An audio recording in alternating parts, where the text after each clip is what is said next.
490 BC, the powerful Persian Emperor Darius launched a sudden, brutal invasion of mainland Greece. The onslaught destroyed countless temples, shattered thousands of statues, and reduced centuries of culture to ash. Yet, from these ashes, a fire ignited in the hearts of the Greek people, a thirst for revenge that would burn in the blood of every Greek child for generations. It was against this backdrop of tension and defiance that a boy was born in the small Greek kingdom of Macedonia. No one knew it yet, but this child would one day completely rewrite human history. His people called him the son of a god. History remembers him as Alexander the Great. In today's story, we will discover how an ordinary prince transformed in just a few short years into the most feared and successful conqueror of the ancient world, and how his legendary life came to a mysterious, tragic end. Alexander was born in 356 BC in Pella, the capital of the Macedonian kingdom. From the very moment of his birth, legends began to swirl around him. The people believed he was no ordinary mortal, but rather the child of a god. His mother, Olympias, played a major role in fueling this belief, fully convinced that her son was destined for a life far grander than any ordinary king. Like any father, King Philip II wanted his son to grow into a capable, skilled, and powerful ruler. From an early age, Alexander received the finest education money and power could buy, training rigorously in warfare, politics, and philosophy. Among his mentors, one name stands above the rest, the world-famous philosopher Aristotle. In just 3 years of tutoring, Aristotle instilled in Alexander deep patience, sharp reasoning, and masterclass diplomatic skills. This education would ultimately elevate Alexander from a simple warrior to a brilliant, shrewd statesman. Alexander's extraordinary talent first showed when he was just 10 years old. A wild, unruly horse, one that no grown man could tame, was broken in by the young prince with remarkable ease. That horse was named Bucephalus, and he would remain Alexander's beloved warhorse for the rest of his life.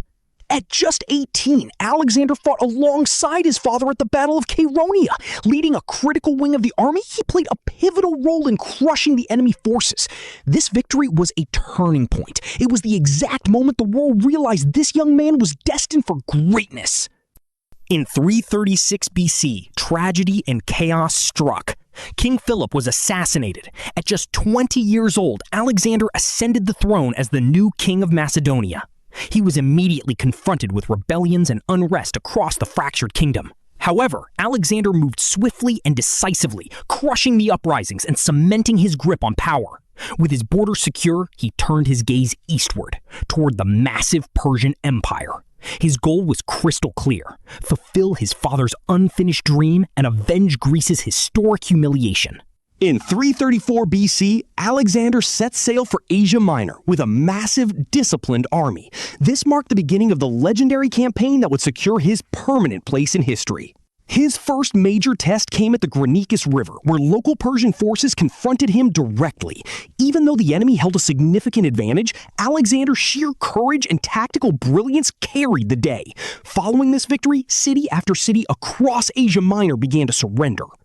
What truly set Alexander apart was his respect for the cultures he conquered. He rarely destroyed local traditions. Instead, he allowed local rulers to remain in power, provided they pledged their loyalty to him. Because of this strategic mercy, many regions began to view him not as a ruthless conqueror, but as a just and liberating ruler. In 333 BC, the stakes escalated at the Battle of Issus, where Alexander faced the Persian Emperor Darius III face-to-face for the first time. Although the Persian army vastly outnumbered his own, Alexander's swift decision-making and aggressive tactics secured another stunning victory. Darius fled the battlefield in a panic, abandoning his own family in his desperate escape. Alexander then advanced toward the Mediterranean coastal stronghold of Tyre. Tyre was an island city, heavily fortified and considered absolutely impregnable. But Alexander refused to back down. He engineered an extraordinary solution, building a massive land bridge, a causeway straight through the sea to connect the island to the mainland.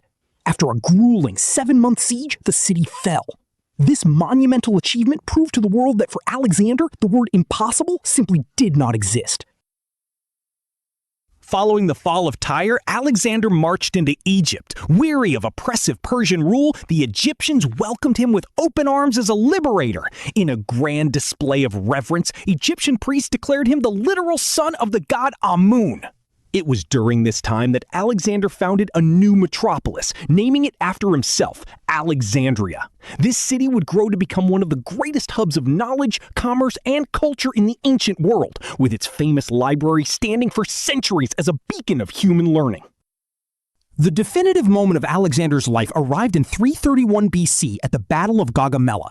This time, Darius mobilized the full, crushing might of the Persian Empire. Historical accounts suggest the Persian forces outnumbered Alexander's men by an overwhelming margin. But Alexander executed a masterstroke of military strategy. He deliberately baited the Persian forces to attack his flanks, forcing a critical gap to open in their heavily organized front lines. Seizing the moment, Alexander led a furious cavalry charge straight at Darius himself. Panicked, Darius fled the battlefield once again, and the moment their emperor ran, the entire Persian army collapsed into absolute chaos. This decisive battle effectively ended the Persian Empire. Not long after, Darius was betrayed and killed by one of his own men. At just 25 years old, Alexander was now the undisputed ruler of Asia. With an empire to run, Alexander adopted a remarkably progressive approach to governance. He never forced Greek culture or religion onto his conquered subjects.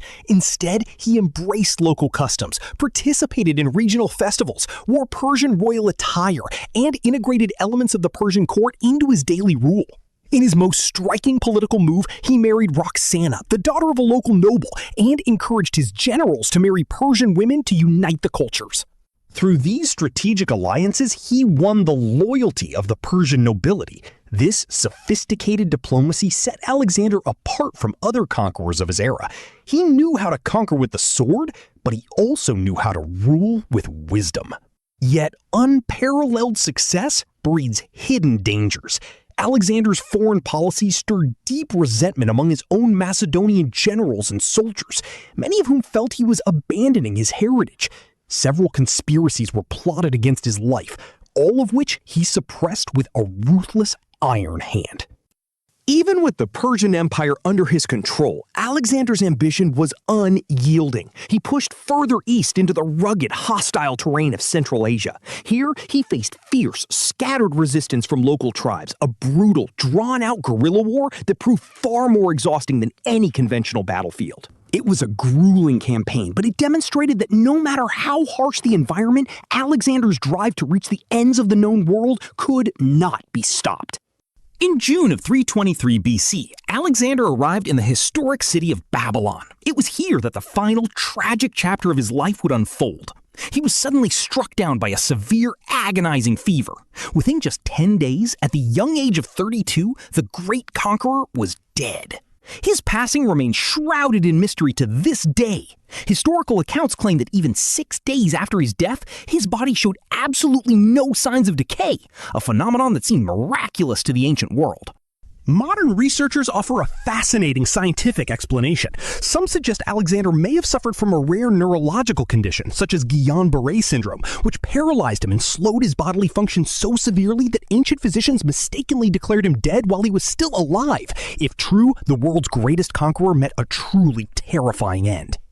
Because Alexander died so suddenly, without leaving a clear heir, his vast empire quickly fractured. His top generals turned on one another, dividing the lands and ushering in the Hellenistic Age. Yet, his death could not erase his impact on the world. Alexander's campaigns permanently fused Eastern and Western cultures, spreading Greek language, art, philosophy, and architecture from Europe all the way to the borders of India. He founded more than 20 cities, and Alexandria in Egypt remains a thriving testament to his vision today. His revolutionary military strategies are still taught in military academies worldwide. Centuries later, his name lives on in the folklore, proverbs, and histories of dozens of cultures, from Rome to Persia. Alexander the Great built one of the largest empires the world had ever seen in a lifespan of just 32 years. His journey teaches us that it isn't the number of years in a life, but the sheer scope of one's courage, intelligence, and vision that makes a person immortal.